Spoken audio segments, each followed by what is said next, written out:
What if all of life came to you with ease and joy and glory? What if that which you've always imagined possible actually is? What if it was possible to create a life you're excited to get out of bed for? Welcome to Creating Beyond podcast. I'm Ashley Rose, here to introduce you to the tools you can use to create the life you've always dreamed of. Is it time for you to step into everything you came here to be?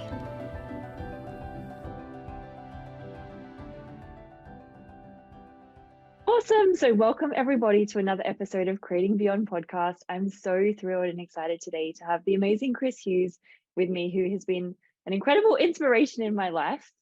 Thank you so much for being here. Oh, thank you. Watching you create is an inspiration to me. So the feeling is mutual, my dear. Oh, thank you. And Chris is a phenomenal Access Consciousness certified facilitator and has empowered me to change my life in so many different ways, particularly with the Right Voice for You classes. And I wanted to get him on to have a conversation about the tools of Right Voice for You and really what it can actually empower you to create as your life and with your life. So with these Right Voice for You classes, it's all about like having your voice in the world and actually allowing you out in the world. And I wanted to ask you, Chris, like, what are these classes for you? Great question, because I've been doing them for a few years now. I've really seen them morph and meld and change over time. For me, it's, wow.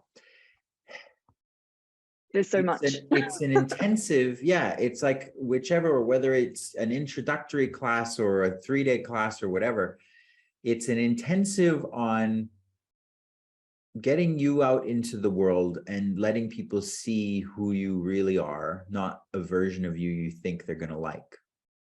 Yeah. True. I love that. And this is what I started noticing, like, particularly when I started my business and started like putting myself out there, there's so many people that have these gifts and are just a gift, just actually being them and allowing others to see them, that so many of us do not choose. And I remember in the certified facilitator training, you said that your voice is the generosity you be by allowing you out. And I was like, oh my gosh, like when we're not allowing us out, like we're actually being mean to us. We're actually being mean to the world. And what I didn't recognize is like that when we're not actually willing to actually allow us out, we're depriving the world of us. We're depriving the world, period. Exactly. And you hit the head, or you hit the nail on the head when you said mean, because it is. You're being stingy and miserly and cheap when you do that. Mm-hmm. It's, Can, yeah. Can What were you you going to say? speak? Can you speak more to that meanness? Like, for what reason do we stop ourselves from actually like showing up? Stop ourselves from actually being seen? Oh, I think the number one reason, the biggest probably excuse or the thing that people use to hold themselves back is fear. Mm-hmm. We're afraid that we're going to lose something, or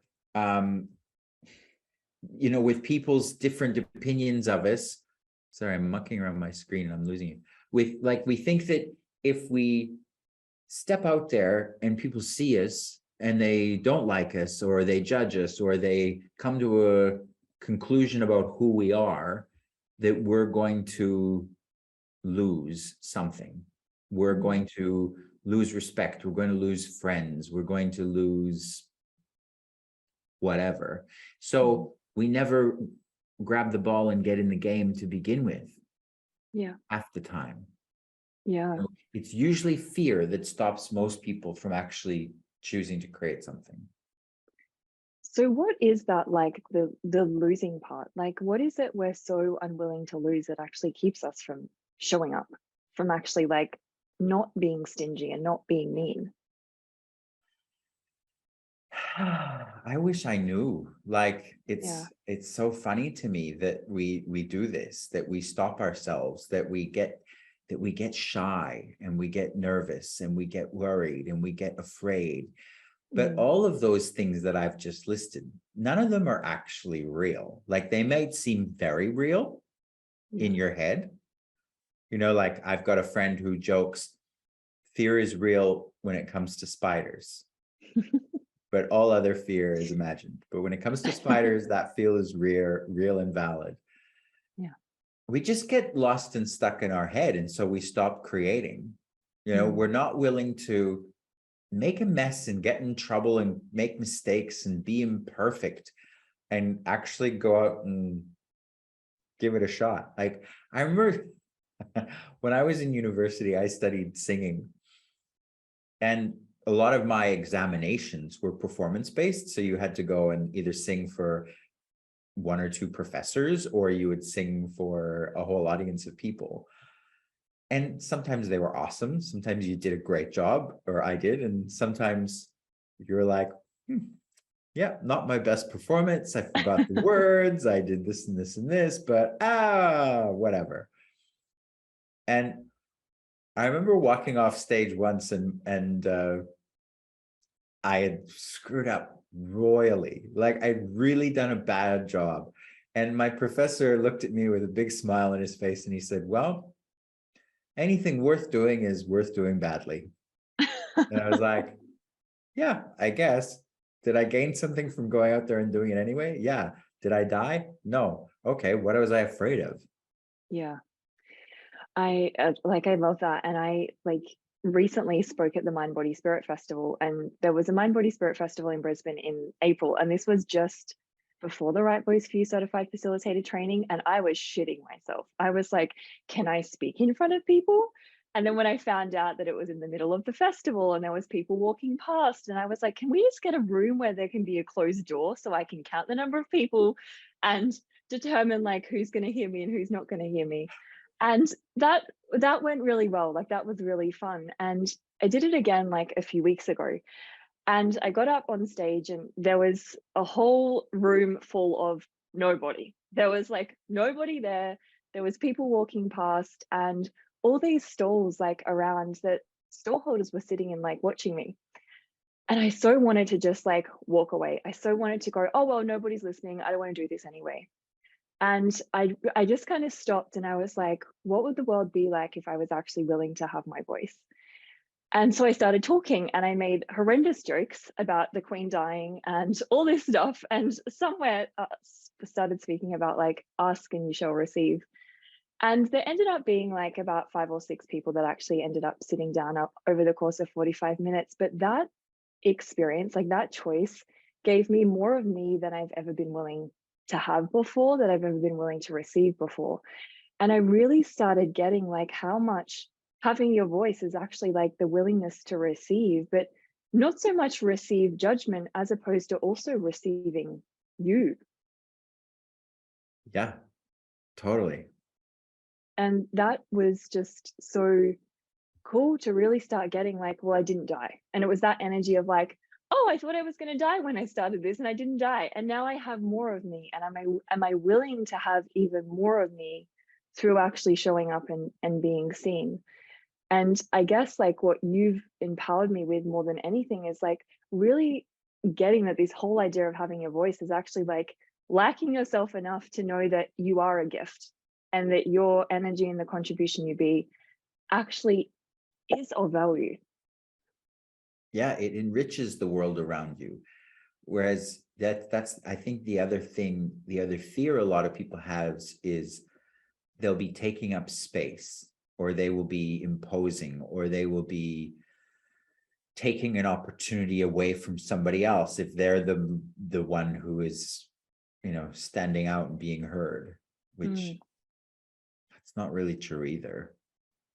Can you speak about that, like the willingness to impose? Because I see that a lot as well. Like, and for me included, like I was so not willing to actually impose what I knew, and which is just crazy. But like, what is that? Well, I guess it's that what I was saying earlier too. Like we think if we're imposing, we're taking an opportunity away from somebody, or we're inconveniencing someone, or like, say, for example, if your job is cold calling people, like say you're in a sales role and your job is calling people and selling them something. Sometimes you're going to call people and they're not going to want to talk to you. They're going to be like, piss off, you're annoying. I don't want this. I don't want you. How dare you impose yourself into my world and inconvenience me in this way? Mm-hmm. But if that's your approach and that's how you are expecting to be received, it's hard not to create that. Mm. Where on the other hand, if you recognize that what you're selling, we are talking about selling, it's not just selling, but like what you're offering the world. But if you actually see it as a valuable gift, then you'd be willing to impose, because you're like, hey, I've got this really cool thing. Do you want it? Mm-hmm. Mm-hmm. But you have to temper that with something else. You have to temper that with being in total allowance of people's choice. Like if you're willing to impose and go, hey, I'm Chris, do you want what I got? If you're willing to be that energy with no point of view about what people choose, oh my God, your life is so much easier. Because that's the other thing people are afraid of. They think if they impose and then are rejected, that means something about them. That means they're wrong or they're less or whatever. My point of view is, no, it doesn't mean anything. All it means is that person isn't interested. Yeah. So what? Wow, I love that. Like how much that, if you were willing to take that point of view in that position, like how much that would change the world. Because I know for me and so many people, that I've had conversations with, it's like, well, if it's not received, then that means something about me. And I think so often we make like people's unwillingness or inability to receive us, like what we have to offer, like totally about us, and use that to separate from everything we know is actually available and possible. Completely. It's like, what if? Just imagine, how different could your life be and all of your relationships if what other people are willing to receive didn't mean anything about you? Yeah. Wow. That. And I mean, I heard Dane speak about it like on a class the other day. He was saying like, what if none of your relationships are actually personal? He was like, you meet someone and their point of view matches your point of view, or their judgment of you matches your judgment of you. And he's like, what if none of it's even personal? And that really started like shifting and changing things for me. I was like, wow, how many times do we just meet people and it's just because wherever they're at matches wherever you are at, or their point of view matches your point of view. And what else is actually possible beyond that? Totally. Yeah, that's so cool. So what, with this whole idea of like when people can't receive, or when people just don't have what you have to offer, like what's beyond that? So if people are kind of in that space where they're like, I don't desire to put myself out there, or I'm not willing to be seen unless people like receive everything I have to offer, like do you have some tools or questions that you use or you could offer to people with more ease with that? Yeah. To get out of this trap of like worrying about whether you're going to be received, stop making it about you. Yeah. Include you in absolutely every aspect of your life. That's the other thing. When you asked me when we started talking about what are these right voice classes about, it's about being willing to include you in everything, as opposed to being selfless and cutting you out and making sacrifices so that other people have more. That doesn't actually contribute. So include you in everything, but stop making it all about you. Because that thing we've been talking about, like when, oh, they didn't receive me, so that means that I'm less of a person. Whoa, that's a really big spider. I can't see anything. It'll be okay. It's big. It's, for those of you who aren't in Australia, it's a It's what we call a huntsman, and he's a big fella, or she. Anyway, so stop making it about you. Like, Yeah. even that thing of like, oh, they didn't receive me, I'm worth less. That's a really selfish attitude, because you've already decided that how they are responding to you means something about you. It actually probably doesn't. It probably doesn't at all. Yeah. So include you in the world around you, get out of your head and into the world, but also be aware of what's going on for everyone else. You know, like, if you really want, especially like if you're trying to make friends or network or get to know people, be interested in their lives. Be interested in who they are. Like, one of the activities I give people in my classes for Right Voice for You is, you know, it's an all-day class and we'll break for lunch. And I'll say, okay, at lunch, what I want you to do is I want you to go and meet somebody not from this class, be it the waiter at the restaurant or the doorman at the hotel or somebody, and find out as much as you can about their life in as little amount of time as possible. Find out who they are and what's going on for them. If you want to be received more, you've got to look at who you're asking that of. Can they even receive you? And to what degree? I will always ask this question. Can this person receive this? Brilliant question. And I guess for what reason would you ask that? Like, where does that kind of come into play, and where does that like create more ease? Well, I'm always interested in creating a future. So if I want to actually have the future that I'm interested in having, and the reality that I would like to have, you've got to look at what your impact is in the world. You've got to look at, with what you're putting out there, what is it creating? So be clear with yourself and be clear with those around you. If you're asking of them things that they can't hear, can't receive, and don't understand, well, that's a surefire way of getting rejected and creating less as your future. But if you actually want to open doors to different possibilities, look at what is available with those and that which is around you. Wow. And so from that space, asking can they receive? Can they receive this? What else is actually available and possible? Yeah. Like, it's like Gary Douglas, the founder of Access, talks about wealth versus money. And he'll say that there's a lot of people that receive accolades and recognition in this reality because they're good at creating money. But how many of them are actually good at creating wealth? And the difference between wealth and money is wealth is an expansion and an abundance of possibilities beyond just money. If you're willing to look at what is, and if you're willing to look at what is available and possible with those around you, that's a level of wealth.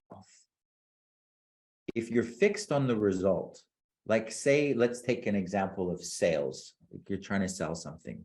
Yeah.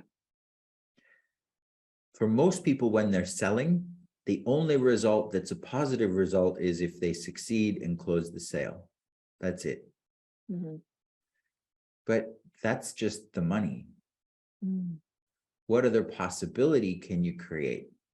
And what else is available with the people that you're engaging with that isn't necessarily about the money, but it's about something else that opens a different door? Make you get what I'm saying?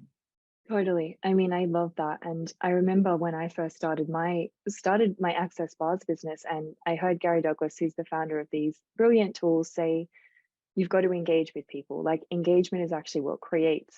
And I remember him saying like engagement is like, how much can I change the world?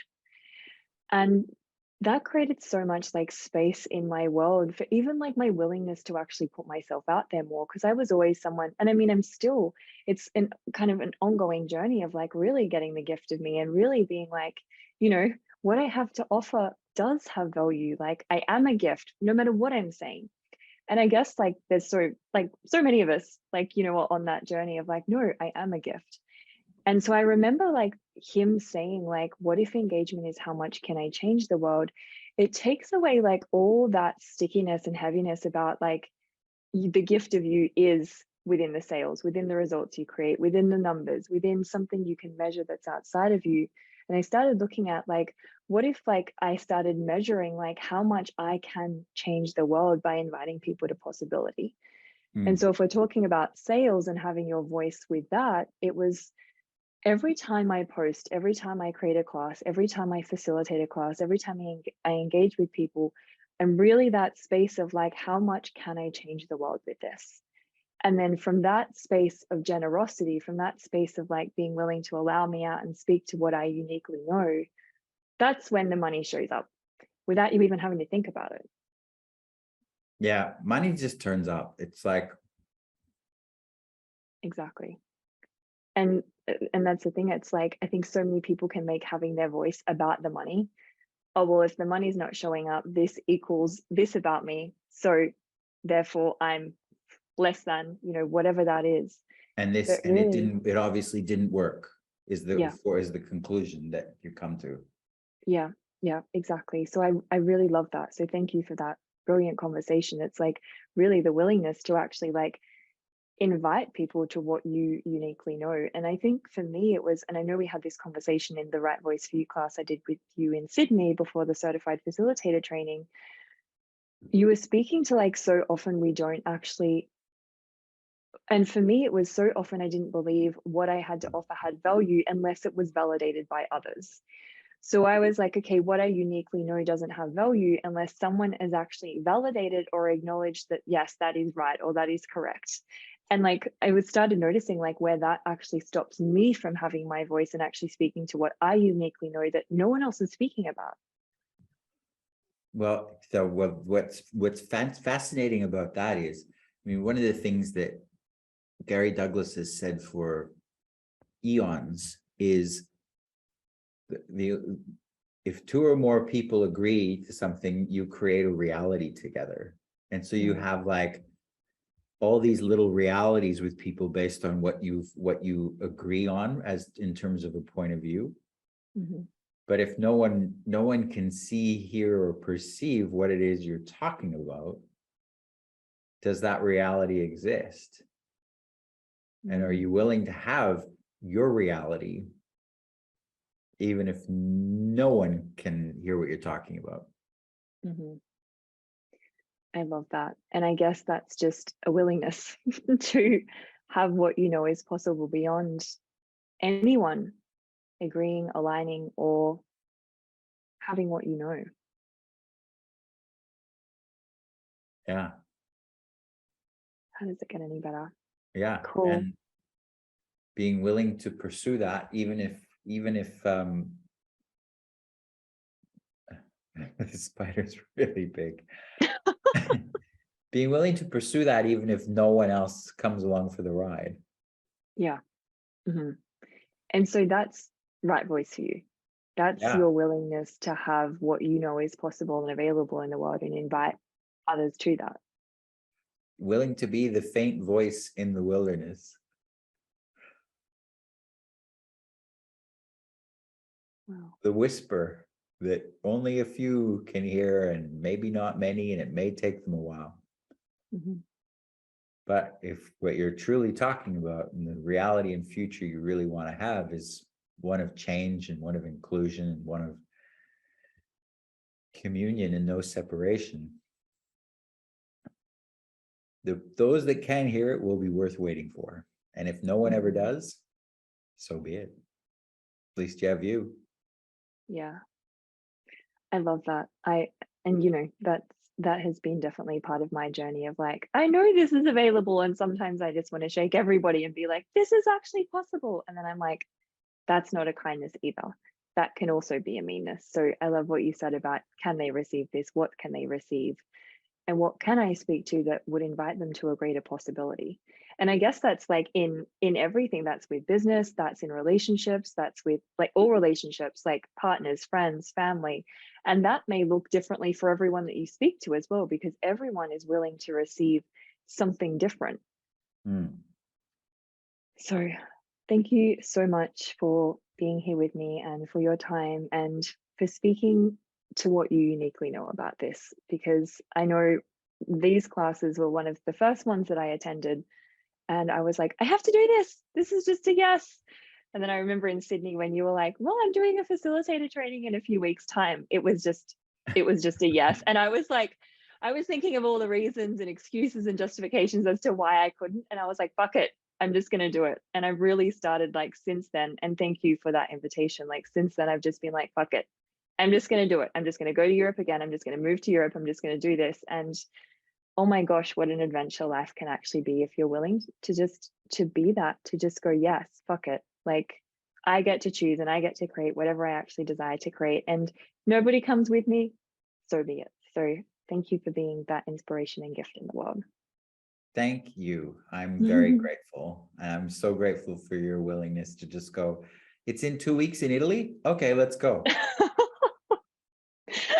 Part of me thought I was absolutely crazy, and I got there and I was like, wow, this is everything I've always known, and at the beautiful castle. So I'm so grateful. And Chris, I know probably most people listening have heard of you before, but do you have any classes coming up, and where can they find you?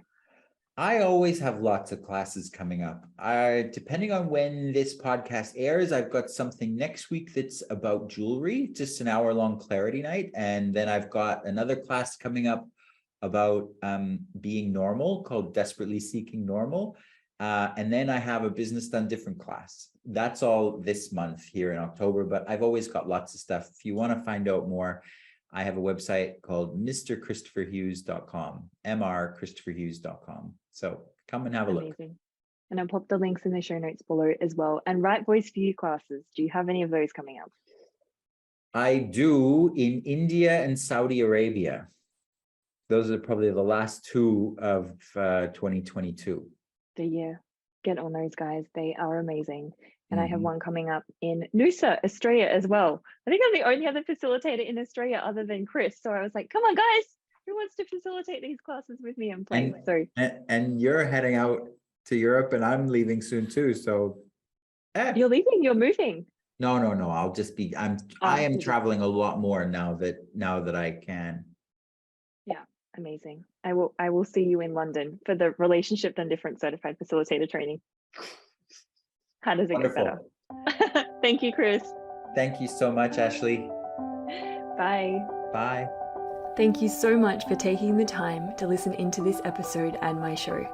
I hope you've enjoyed it, and if it has been a contribution to you, please leave a 5-star review, subscribe to my show, and share this episode with anyone you know that may be looking to create their life as something greater. You can find more about me at Ashley, ASHLEE-rose.com, and you can find more information about the tools of Access Consciousness at accessconsciousness.com.